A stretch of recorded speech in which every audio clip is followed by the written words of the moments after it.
Here we are now at the Peninsula property. This is the access road to it. We put a lot of gravel. This is a Tacoma Power controlled road, although they put it on the homeowners to maintain it. One of those oxymoronic things, but that's the way it is.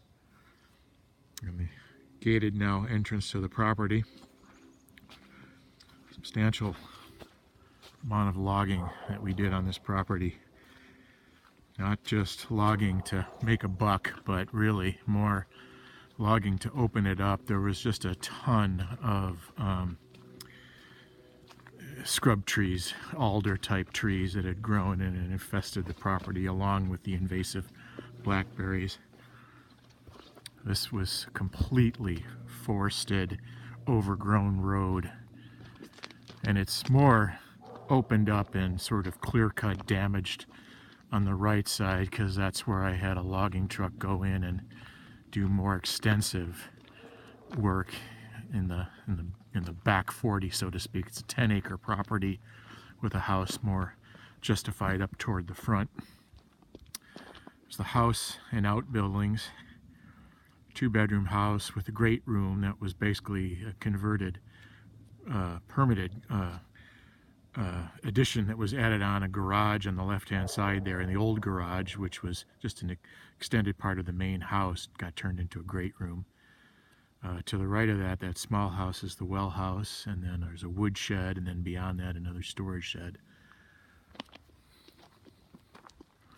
If you come closer here, this magnificent cedar tree was completely hidden by the original completely overgrown woods. And one of the things I said earlier about the logging, there's a stream that runs along the left-hand side of the property, and you can't log anywhere near that, so that protected would have kept a lot of those trees anyhow, but it makes a wonderful backdrop to the house. Front yard was all reclaimed from basically woods here, and scrub trees that were taken out. And then as I turn the camera this way, this becomes a septic drain field right here, which was completely clogged with roots and had to be put in, redesigned and put in. As we get closer to the house, there were a series of deciduous trees that were in this middle drive island here, and I had those taken out, put in a little ornamental Japanese maple. You can barely see it, but that the deer come by here and munch on everything that has leaves when it's that time of the year.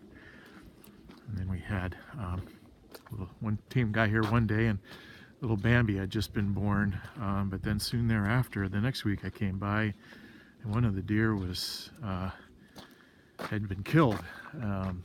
Not the little fawn, but a cougar had moved in. A predatory food chain had shown its self to be prevalent in the area, and there you had it.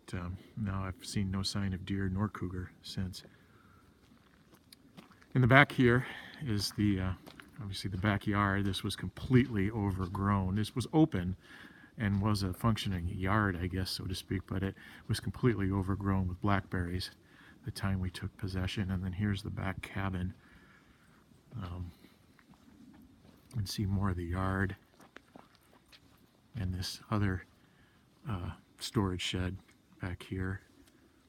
And then turning to look back toward the house now, there was an old sort of broken up concrete deck, and we installed a pressure treated deck over the top of it that came up flush with the what's the dining room door. And then just walking over here, I don't know if it's running now, it just all depends on water level.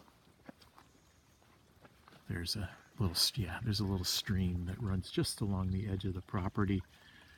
You can see it right here. It's just a nice little feature. Come summertime, it dries right up. There's no evidence of it in the summer.